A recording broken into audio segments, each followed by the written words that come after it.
Hello and welcome to Kitchen Counter Crafts. If you like this video, would you please like, comment, share, and subscribe.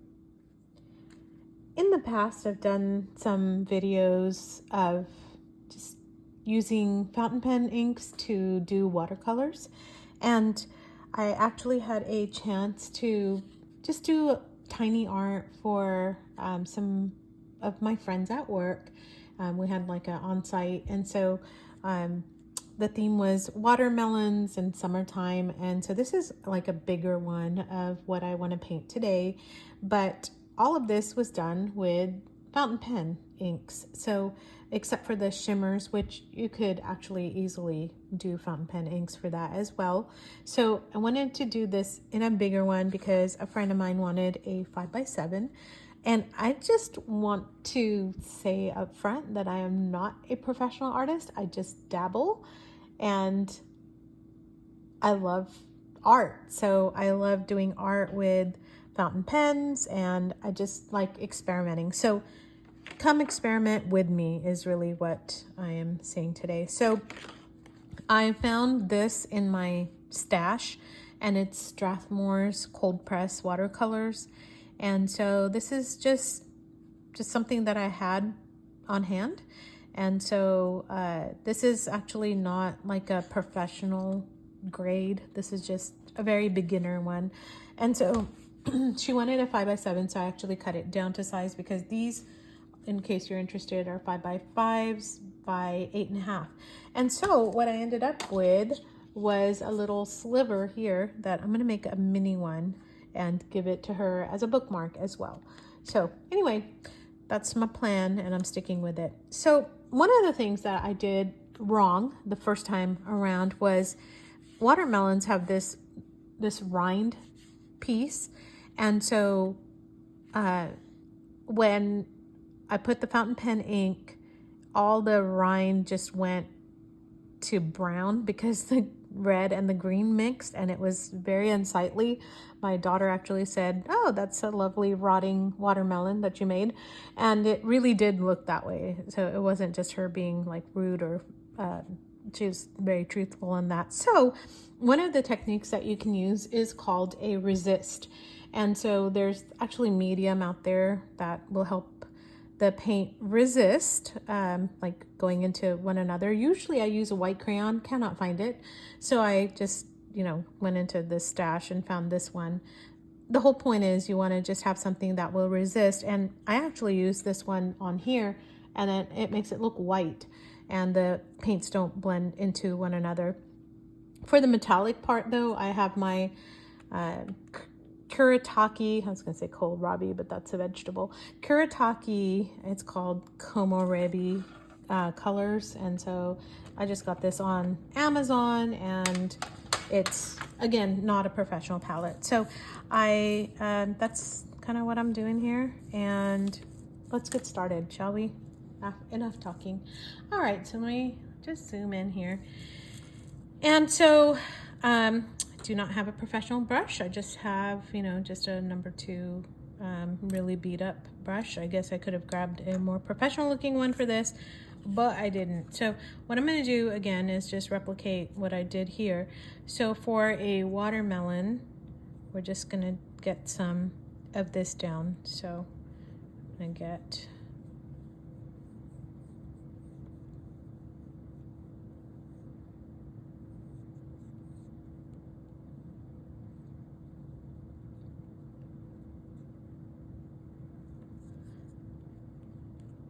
all right, so again, not to worry about the color of this because it's all gonna get worked out.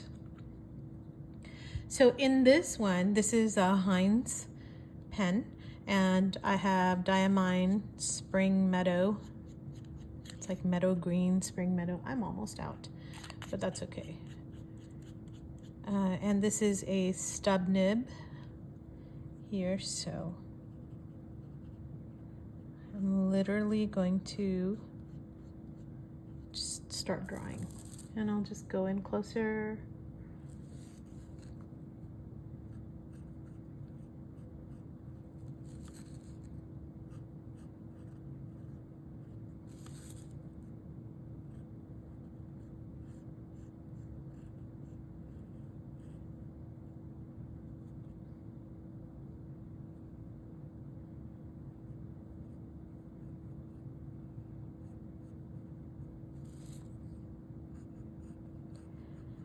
One of the good things about using fountain pen inks is that it doesn't matter if they dry, because you can actually make them wet again and have them flow into your piece.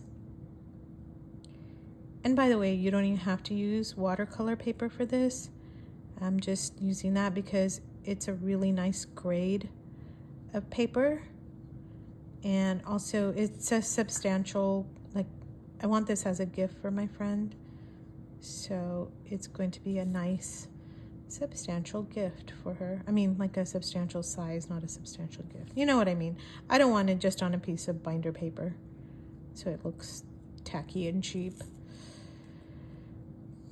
All right, so the rind is a little bit kind of thicker, so I'm just gonna make that part a little bit wider. And to be quite honest, you can actually dip a paintbrush in the inks and, you know, do it that way as well. You don't have to have it just with your pen, but you can do that. I'll just move this up just a tad bit. There we go. So another thing that you need to know about fountain pen art is that it doesn't have to be perfect. By the way, this is a Moon Man that my pen pal gave me, and it has diamine poppy in it, I believe. Yes, it does. Really, really, really pretty red ink.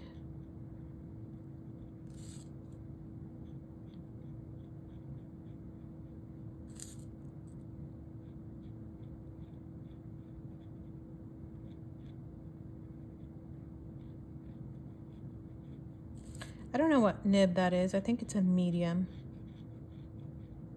Whereas the Heinz pen that I first used with the green was a stub nib. All right, so you're literally just creating some semicircles here for the watermelon piece. I know it's very difficult art, isn't it? But the magic is when the fountain pen ink comes out with the water. It's just really incredible looking. All right, you ready for that? So we're gonna do, I think we're gonna do the red first. And what I'm gonna do is put water. So this is just my pen getting dipped in here. And I think I have way too much there. But now I'm gonna touch this part.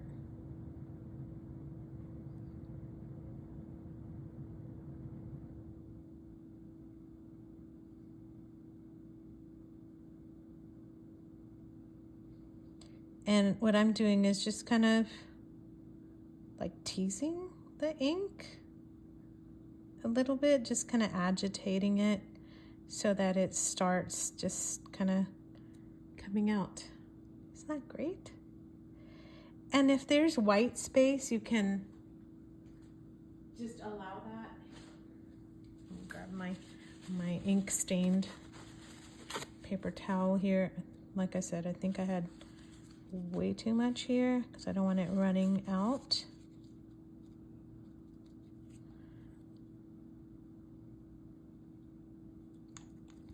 So I'm gonna be a little bit daring and get some of this working out here. Come on out.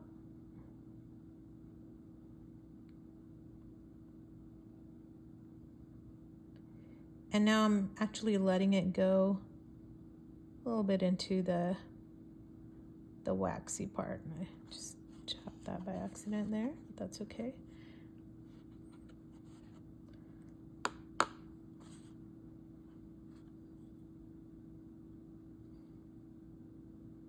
Just adding a little bit more water, bringing a little bit more out. And now just even allowing this to come over here a little bit more, and I'm just kind of squiggling my brush just a bit. All right, so there's the watermelon. Isn't that great? So really it's kind of fun to just see all of that kind of, it almost develops, you know, like the old-fashioned film. It just kind of develops into the drawing. So there, that part's done. Oops, and I just went like that to the brush, and I didn't mean to do that because I have some splotches here. So I want some, oh, now I'm kind of scared to do the splotches part. Oh well, all right. So to get some of these ink drops, you can actually just, you know what, I'm gonna do it with the green. I'll show you how to do that. All right, let's get ready to do the green part. So I'm gonna just dip my brush in water, and then I'm just going to do the same thing. And now for that, I don't need this to run as much as the other, and I'm off camera, sorry about that. So what I'm doing now is just kind of smudging the line. And I actually want to smudge it into the crayon.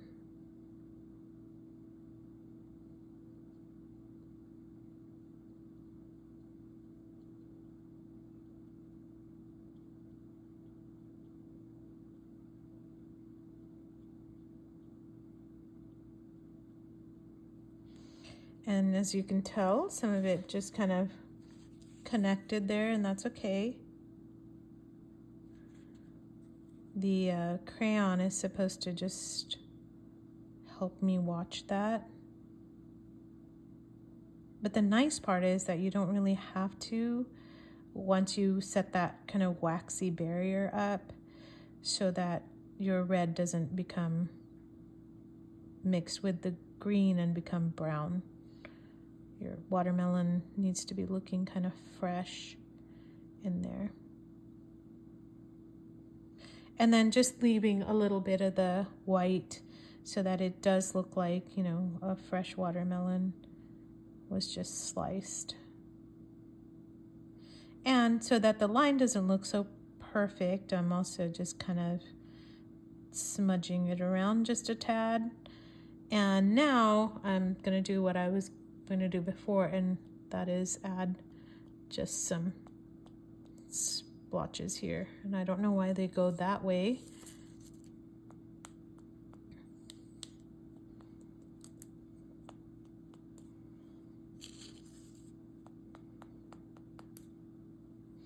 And since like much of the splotches ended up, I need to back out here. Just down here, I'm just gonna go through and add a few more splotches just using the green ink. All right, so normally I have just this like old gift card that kind of sits there. And so you can actually use it as a palette because it's really great for fountain pen inks. And so what I'm doing here is just getting some of the ink out by just scribbling on the plastic and hopefully getting enough out. Now, you know what I can do, which I didn't even think about, this is a converter, which is kind of empty. Let me see what I can get out of here. Oh boy, great thinking. All right, so hardly anything's coming out. That's okay. What I'm gonna do is just grab some of the water and add about 2-3 drops. That's more than enough. So that's just a little bit of ink, and now I'm gonna get this and just tap, tap.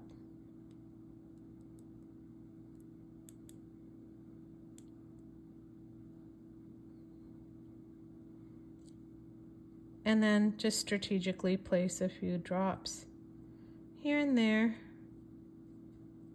Not necessarily like polka dotting, but just so it gets like some energy, just a little bit of energy into the drawing. Oh, and also you can add some contrast by really putting some drops with your marker as well. Marker, hello, fountain pen. And then wherever there's like water droplets, you can actually put some ink down there too, which is not working right now on the camera. Normally it does work. All right, so there's that. And I'm gonna do the same thing with the red. This is an eyedropper, so I can't just pour it out, but it's pretty wet. I can actually get quite a bit of ink out of it versus the green. Doing the same thing here, adding a few drops, mixing it, and then tapping.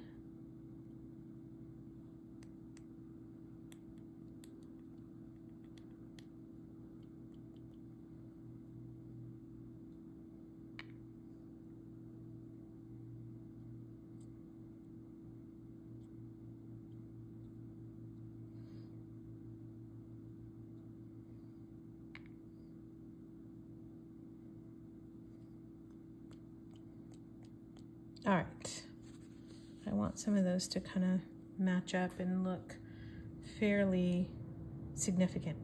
All right, so in here, in this one, whoa, I had a little bit more, like if you can see, it was a little bit darker.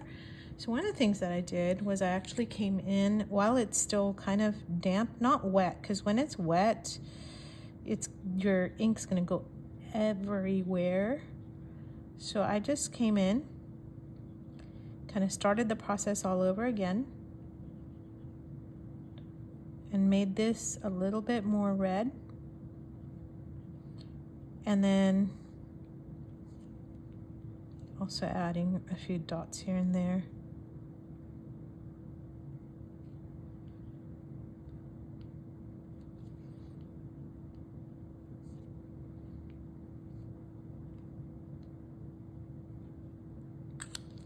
And then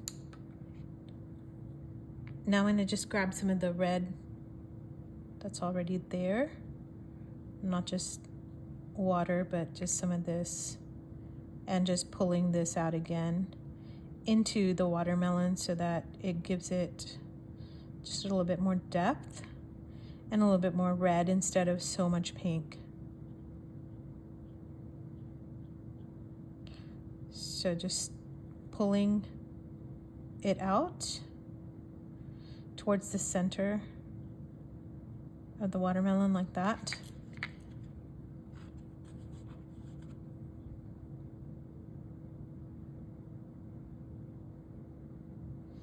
I don't really want to touch the white parts, so I'm just kind of being cautious of not letting some of this drip into there. But at the same time, I also want it to kind of drip.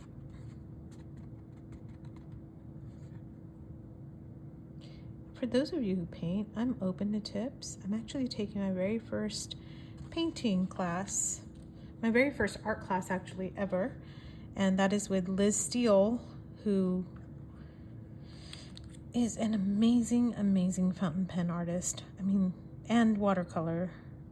She's just fantastic in general. All right, so if you want to check her out, her name's Liz Steele, and she's out of Australia and is amazing.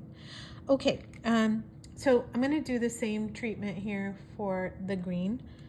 And, you know, watermelons have that lovely kind of green, dark green, light green, dark green edge. So I'm just kind of adding a little bit of ink in here because it's not always like perfect, but there is a little bit of dark and then a little bit of light, right? So again, just kind of gives it character. Just a tad bit. And also then it just looks even more like a watercolor art instead of just, I don't know, just kind of painted on, if that makes any sense.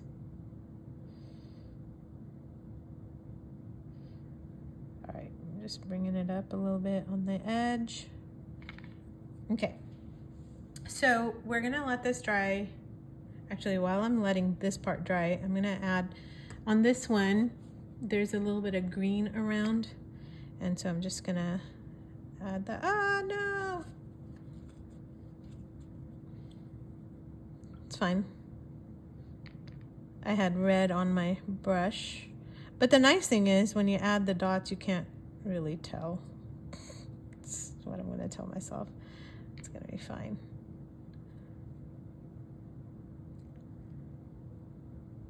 So you know some of those pen dots that I'd made, it kind of mutes them out, but it also allows them to have, like, just be there as well. I'm gonna add some more. I'm gonna add some right here.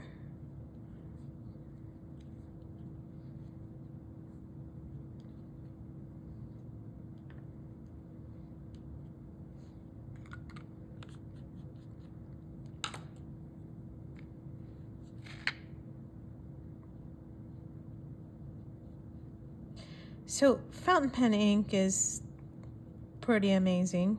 Oops, should not have touched that red one. That's okay. Because it has so much character, and like these dots that I'm kind of just adding water over, they just kind of do their own thing. And all you have to do is just kind of move the brush around a little bit, just a tiny bit, and then it just all kind of just happens. It's really fun and amazing in the way it is.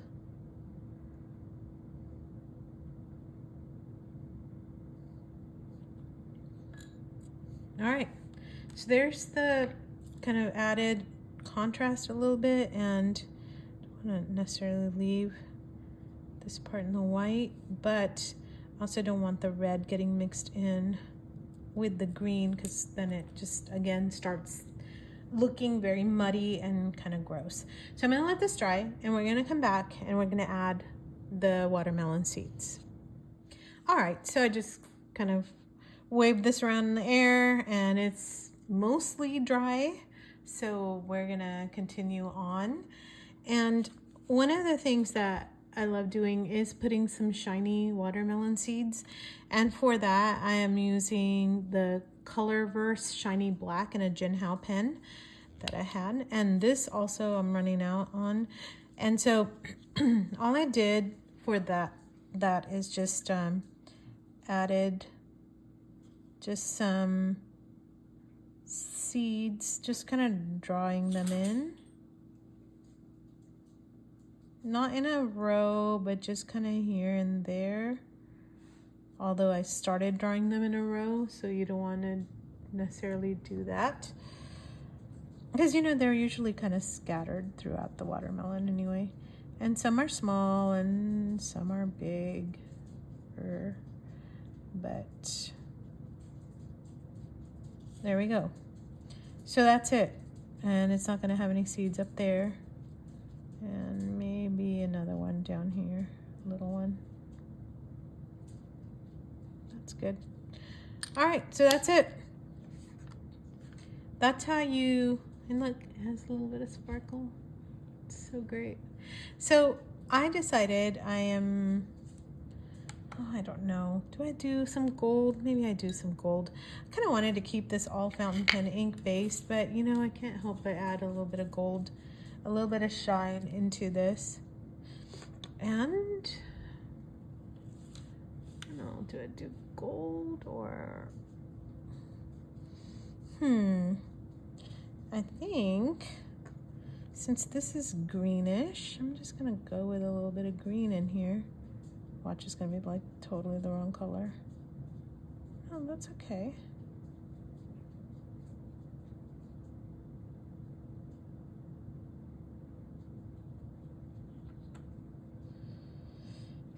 So I'm just adding. It's not as vibrant and bright as the other one, but that's okay. This is a nice color. Just another one to add in there. All right, not really loving all that, so I'm gonna just go ahead with the brighter one and add a little bit of bright in there too. There we go, that's more summertime. For me, more summertimey. Ooh, yeah, I'm liking that. Again, trying not to touch the red, which I'm doing a really poor job of avoiding. Just wanted a little bit of sparkle in here. Okay, that's it. There's my shiny watermelon and my summertime painting with fountain pen inks, and I hope you enjoyed this. If you have some tips for me, I'd love to hear them. If you have some ideas or would like to explore further, I just welcome any comments or questions or even criticisms. If you want to put them in the chat, I'm open to that. And until next time, bye. Thanks so much for watching.